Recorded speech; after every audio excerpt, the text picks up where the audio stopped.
बिस्मिल्लाहिर्रहमानिर्रहीम और अस्सलाम वालेकुम। आज की इस वीडियो में हम फॉर लूप की एक एग्जांपल को देखेंगे जिसमें कि हमें कहा जा रहा है कि हमने एक सीक्वेंस ऑफ नंबर प्रिंट कराना है फॉर लूप की मदद से, जो कि सीक्वेंस ऑफ नंबर जो है वो इस किस्म का दिखता है जो कि उन्होंने यहाँ पे लिख दी है। अब सबसे पहले हमें देखेंगे कि क्या ये सीक्वेंस ऑफ नंबर जो है इसके अंदर क्या कोई पैटर्न एग्जिस्ट करता है, क्योंकि अगर कोई पैटर्न एग्जिस्ट करता है तभी ये फॉर लूप की मदद से लिखा जा सकता है। तो हम देखते हैं कि पहला वाला नंबर हमारे पास दिया गया 30 का, दूसरा वाला नंबर है 27। इन दोनों को तो देख के लगता है कि अगर मैं पहले वाले नंबर में से 3 माइनस करूँ तो अगला नंबर आ जाता है।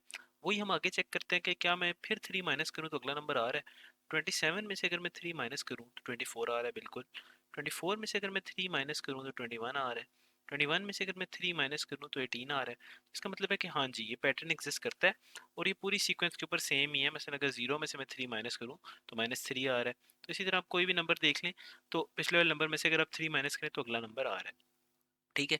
अगर हमारे पास इस तरह का पैटर्न जब एग्जिस्ट कर रहा हो फिर तो हमारे लिए फॉर लूप लिखना बड़ा ही आसान हो जाता है। तो सबसे पहले हम देखते हैं कि फॉर लूप किस तरह का होगा।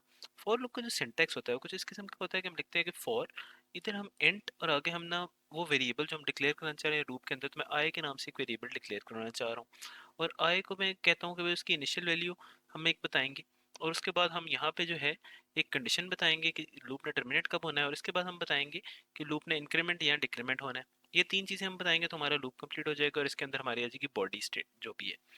तो हमें ये तीन चीजें ये ना सारी की सारी सीक्वेंस को देख के हम निकाल सकते हैं। मैं आपको बताता हूँ बड़ी आसानी के साथ कि ये कैसे किया जा सकता है।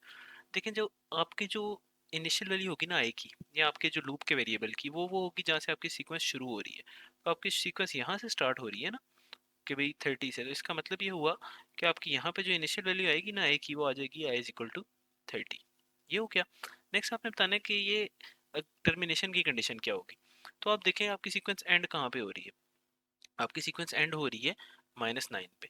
और आप जब भी एक नंबर से अगले नंबर की तरफ जाते हैं इस तरह कि मतलब 30 से 27, 27 से 24, तो हर अगला नंबर पिछले वाले से छोटा है, इसलिए ग्रेटर देन इक्वल टू का साइन आएगा। ठीक है।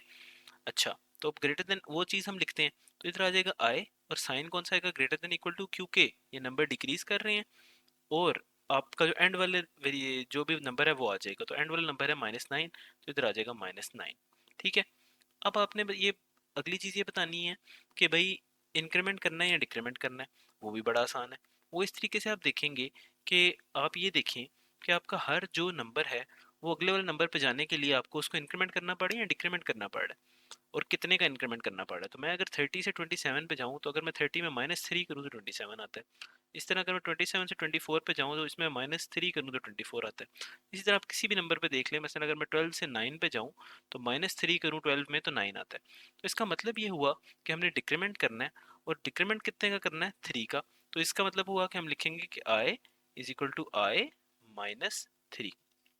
इन तीन चीज़ों के साथ हमें बस यही चीज़ें डिफाइन करनी होती थी, ये इनिशियल कंडीशन और ये जो टर्मिनेशन की कंडीशन है और ये जो कि इंक्रीमेंट या डिक्रीमेंट की कंडीशन है। इन तीनों को लगाने के साथ साथ हमने जो है ना अपना फॉर लूप कंप्लीट कर लिया।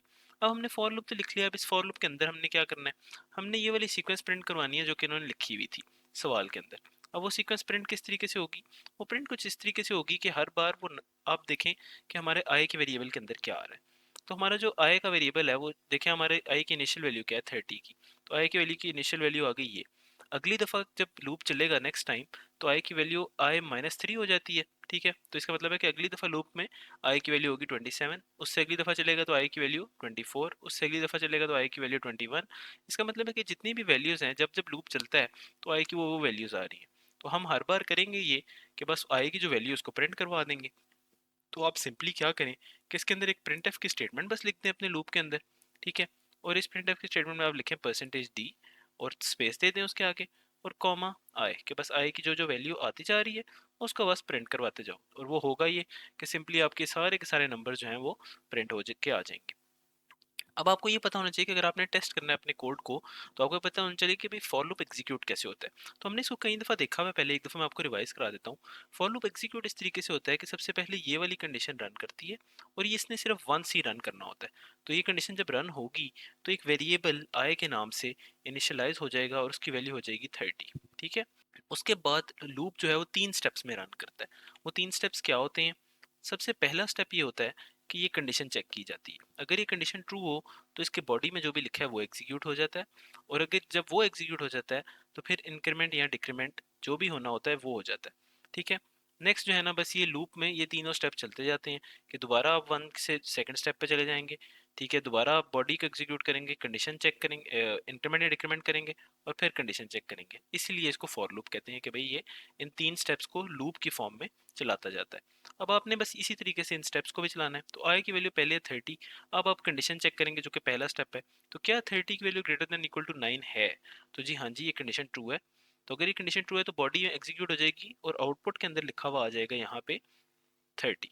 ठीक है, फिर आप जो है आ जाएंगे इस जगह के ऊपर जहाँ पे आप ये देखेंगे कि भाई आपने इंक्रीमेंट या डिक्रीमेंट करना है। तो आई की वैल्यू डिक्रीमेंट करेंगे तो आई की वैल्यू क्या हो जाएगी? -3।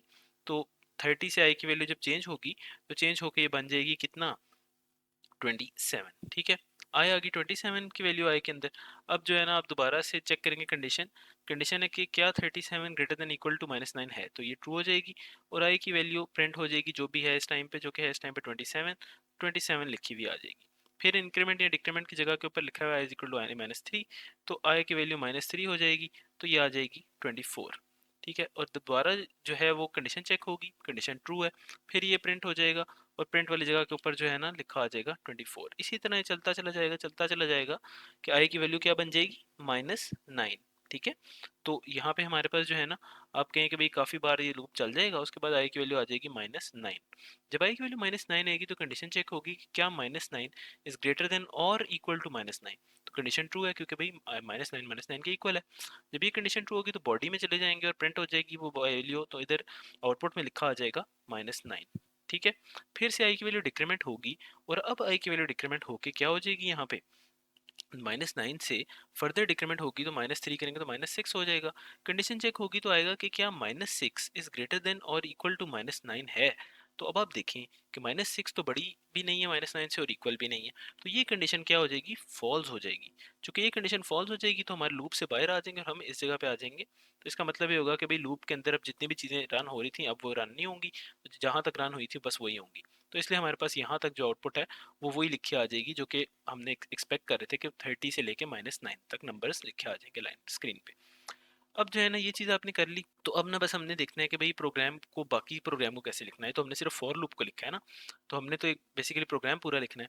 प्रोग्राम लिखना हमारे लिए बड़ा आसान है। हमें पता है कि सिंपल से जो है ना कुछ स्टेप्स होते हैं जिनको कि फॉलो करते हुए जो कि है वो प्रोग्राम को लिखा जाता है। ठीक है, वो स्टेप्स अब क्या होते हैं? वो स्टेप्स हम कहते होते हैं वो इस तरीके से होता है कि सबसे पहले आपने देखना होता है कि क्या print F scan of use हो रहा है। हाँ जी, यूज़ हो रहा है। तो इसका मतलब है कि आपको stdio.h की लाइब्रेरी को अपने प्रोग्राम के अंदर इंक्लूड कराना है। और वो आप कैसे कराते हैं कि #include stdio.h, अभी हम कोड में जाके उसको लिखेंगे। ठीक है, नेक्स्ट आपने देखना होता है कि अगर लाइब्रेरी इंक्लूड करा दी तो आपने मेन का फंक्शन बनाना होता है, क्योंकि मेन का फंक्शन वो एंट्री पॉइंट होता है आपके कोड का जिसके अंदर से आपके कोड शुरू होता है। इसके बाद आपने करना होता है कि आपने देखना होता है कि क्या आपको किसी वेरिएबल की ज़रूरत है, मतलब लूप के अलावा। लूप वाला वेरिएबल तो हम उसके अंदर ही डिक्लेयर कर लेंगे। तो हमें इस टाइम पे, मैं अगर सोचता हूँ तो कोई वेरिएबल्स हमें चाहिए थे प्रोग्राम में, तो भाई लूप में तो कोई नहीं चाहिए था, वो तो उसके अंदर ही डिक्लेयर हो रहा था, उसके अलावा भी कोई नहीं चाहिए थे, तो भाई वेरिएबल्स हमें नहीं चाहिए। ठीक है, नेक्स्ट हम ये देखना होता है कि भाई वेरिएबल्स के बाद कि भाई अब हमने कोई और चीज़ इनपुट आउटपुट तो नहीं करनी, तो इनपुट तो हमने नहीं करनी, हाँ आउटपुट के लिए हमने एक फॉर लूप लिखना है। तो फिर हम आगे जो हमारा फॉर लूप है इसके बाद वो आ जाएगा। फॉर लूप लिखेंगे तो हमारी जो आउटपुट है वो इसी के अंदर ही आ जाएगी जो हमने पीछे पेज पे देखा था। अब वही वाला जो कोड है, अब वो सारा का सारा अब हम ना जाके आईडी के ऊपर लिख लेते हैं। तो ये हम आगे जी आईडी के ऊपर, तो सबसे पहला हमारा काम ये था कि हमने लाइब्रेरी को इंक्लूड करवाना था। हमने लाइब्रेरी इंक्लूड कराई ताकि हम printf के फंक्शन को यूज़ कर सकें।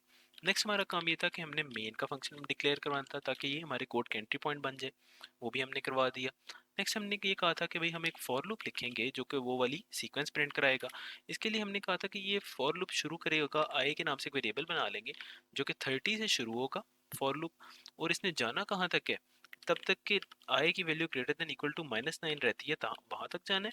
और डिक्रीमेंट क्या करना है? आई को डिक्रीमेंट करना है और आई इक्वल टू -3 करना है।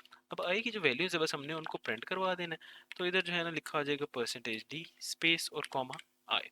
ठीक है, यही चीज़ हमने वहाँ पे भी देखी थी। अब हम इसको बस रन करके देख लेते हैं कि क्या हमारी एक्सपेक्टेड आउटपुट हमें मिल रही है या नहीं। तो ये हम देखते हैं, हमने रन करवाया इस कोड को, तो हमारे पास आउटपुट आ रही है जिसमें लिखा हुआ है 30, 27, 24, और चलते चलते ये -9 तक जा रहा है जो कि हमारी डिजायर्ड आउटपुट थी। अब आप लोगों के लिए एक जो है ना छोटा सा काम ये है कि आप लोगों ने इस कोड को मॉडिफाई करना है और मॉडिफाई इस तरीके से करना है कि आपकी जो सीक्वेंस है वो इसी तरह की बने, लेकिन वो स्टार्ट जो है 40 से हो रही हो। मतलब कि ये वाली तो 30 से स्टार्ट हो रही है ना, आपकी वाली 40 से स्टार्ट हो और 20 तक जाके रुक जाए। ठीक है, तो ये वाला कोड आपने लिखना है।